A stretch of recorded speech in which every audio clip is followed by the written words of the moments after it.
guys? I know it's been a while since we did a video.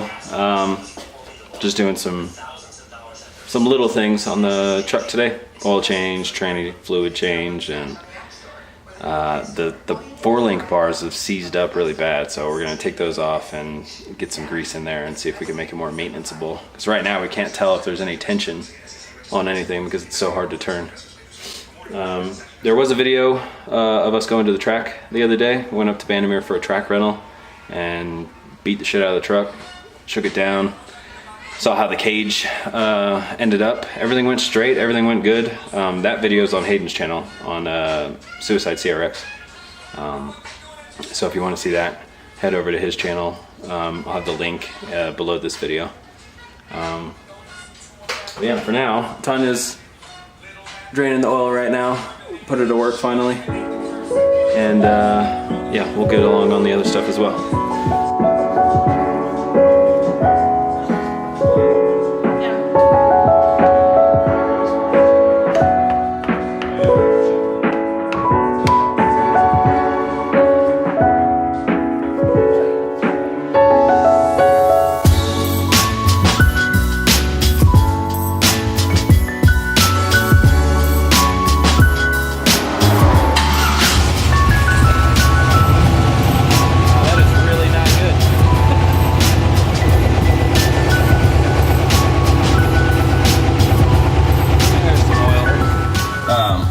Got the oil change, drove it around, everything's good with that. That filter that we used actually gave us a little bit more oil pressure, which I'll take whatever I can get considering it's dangerously low all the time. So now we're gonna take the 4-link, all the 4-link bars off and get them unseized. Like right now, let's see, it's kind of hard to tell. So if we turn these, so we can adjust this to where it's longer or shorter, and so whenever we move it up or down a hole to change the 4-link behavior, it's really, really hard to adjust them. And if we have tension on this, like if it's pushing out or if it's trying to suck in, that changes the behavior also.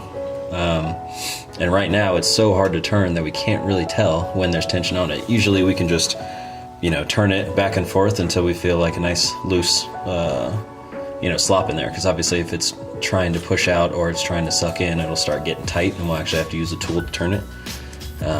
As of right now, we have to use the tool no matter what because it's so bound up. So the stuff in the threads, you know, because we drive this, sometimes it's wet. So it's gotten pretty gunked up in there. Not rusted, but there's some kind of like oxidation going on. The outside is rusted, so the other thing we're gonna do is paint this up so that it's not so ugly, I guess. All of these bars in here, we never got around to painting. We wanted to make sure that we were gonna keep everything, and we just never came back around to do it. So that's what we're gonna do now.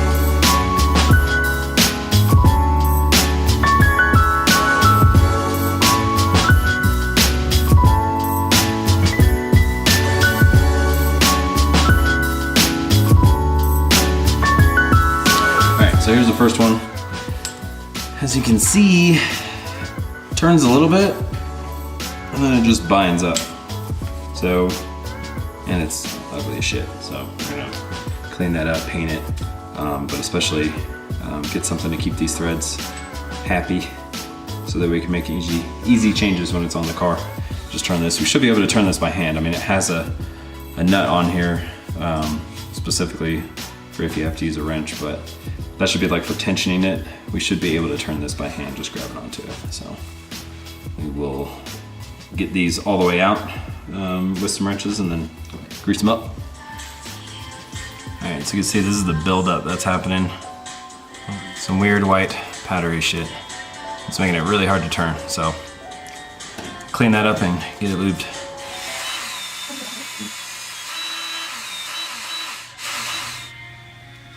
And moist. Moist. It's moist. She likes it moist. As do I.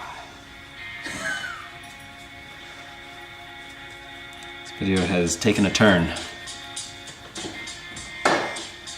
Alright, so I got a little bit of grease on the threads, and I'm just gonna put a little bit in the eyelet. Also, the suspension on this truck squeaks really bad. Hope not. Alright, so we got the first one all painted up. Looks much better. Fancy. Fanciest thing on the truck, at least. This is the second one that we got off. I think we're only going to end up doing 2 because I'm lazy, and the other 2 are actually perfectly fine. It's real nice. Got that same white shit in there, so take this one off and do the same thing. Give it the lube treatment. So we got the 2 bottom bars done. They look a hell of a lot better. Happy with the way they turned out. And there's no more tension on them. You can turn it really easily, like if you actually undo this lock nut and the other lock nut. You can turn it back and forth and easily feel when it actually starts putting tension one way or the other on it. So I know there's not any preload on these right now. So hopefully that grease keeps all of this from getting all seized up again and everything. The other thing that we did was change this bar setting. We had it up 1, moved it down 1 to pull the instant center a little bit up and towards the back of the car to hopefully make the rear end do what we want it to do a little bit better. So you can see back there, there's a shit ton more that I gotta clean up and paint and everything. Doesn't rust that bad. I mean, there's not a whole lot of rust that happens in Colorado, but whenever we drive in the wet, it gets a little nasty. So eventually I'll get to it, but for now, I just really wanted to take care of the bars that were seized up so that we can make sure that the suspension was acting the way it was supposed to. So we should be good now. I'm just gonna make sure that the center is good. Adjust this diagonal bar in the middle until both gaps from the tire to the frame are identical, just to make sure it's in the middle. Do you think the ice cream man takes a credit card? I would think so. It's silly. You think he's gonna steal my identity? Huh? The ice cream man. I feel like it's worth the risk. Anyway, while the ice cream man approaches, so we decided to work on the truck again today. I got super lazy last night and I only ended up doing 2 of the bars. So I'm gonna do the rest of the bars, and Tanya's working on putting a thermostat in. We originally thought we had a cooling problem, and so we took the thermostat out, and I think that's actually causing a cooling problem now that we solved the other thing that we were trying to solve. I think at higher RPM, like when we're coasting at like 3,000 RPM on the highway, it's keeping the water, or it's running the water too fast through the radiator, and it's not having a chance to cool off. So we're gonna put this in there to actually slow things down and regulate it like it's supposed to, and hopefully it gives that water that's in the radiator time to cool down, and then when it opens up, it'll actually, you know, maintain the temperature of the motor. So we'll see. It's either gonna work or it's just gonna get even hotter than it normally does daily driving. It never has a problem with beating on it or stop and go traffic. So, you know, it's not that it's not enough radiator or the motor's creating too much heat or whatever like that. In the scenarios that other cars usually overheat, this one does great. It doesn't even get over like 175 degrees. But if I maintain 3,000 RPM or 2,500 RPM, it gets hot over, you know, 15, 20 minutes, something like that. So, yeah, we'll swap that out and see how it does. Go drive it around a little bit. What are you doing? Taking this off. Letting water drip everywhere. Yeah.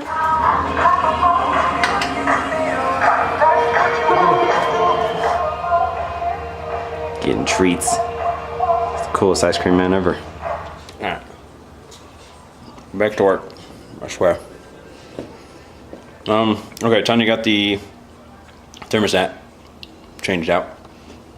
And while we were doing that, we noticed the caps for the heater core, they're getting pretty chewed up. I mean, they always look worse than they actually are, but I mean, we're in there, we might as well change them out right now. And I happen to have 2 here, so we're gonna go ahead and swap that out so they don't spring a leak. See how they're a little cracked up around where the clamps were. I'm just gonna go ahead and swap them out just to be sure. All right, so we got all the 4-link bars painted up, adjusted. They're all untensioned. There's no preload in any of them, so we're gonna see how that works out and go from there.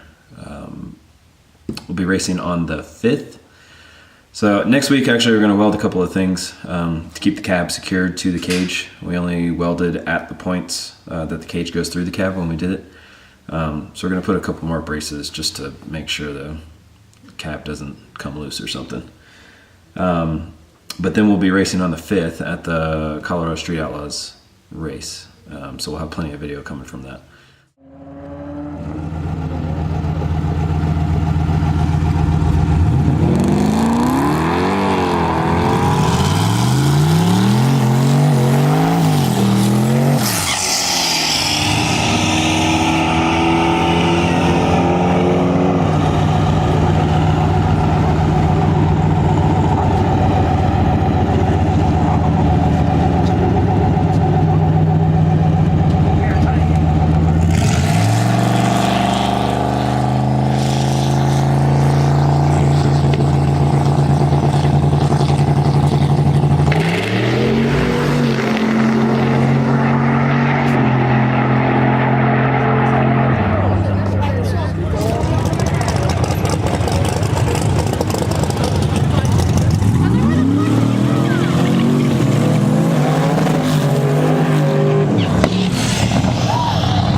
So you know how normally when I say, like when it wheelies, you don't really feel it? Yeah, you felt that? one. Holy shit. That was a big fucking wheelie. I was in second before the wheels came down. You want your beverage?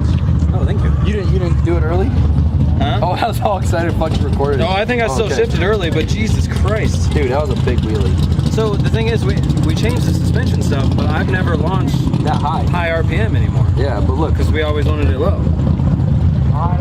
That's a good her reaction when she first turned around, she's just smiling. She's all. Let's go look at the time slip. I want to see that shit. I want to see what the 60 looks like on the back tire. I hope my grandpa got a good angle of it too, from me standing up on top of the hill. It felt awful. I was a fraction of a second from letting out. No, that was fucking great. Like, holy shit. You know, everybody afterwards to their face, it was pretty funny. They're all talking about it. Yeah. I don't know what the hell happened, but I started hopping. Oh, really? Like hopping. Shit, right off the bat? No, like halfway down the track. Oh, really? Yeah. Oh, take a look at that. That's not good. Like in the SN. What is it, the tire pressure too low or something? No, it wasn't a shake, it was a... I don't know what the hell was. Dude, to be honest with you, that's like, I want to go get the time slip because that's the best pass I've ever done. It's never held the wheels out like that. I didn't even see. Oh my god. You want to see it? That was the first time it actually ever like worried me. Because when this thing does a wheelie, it does it for about like 30 feet and then it comes down. That one, I think we 60 with the back wheels. Hell yeah. I know.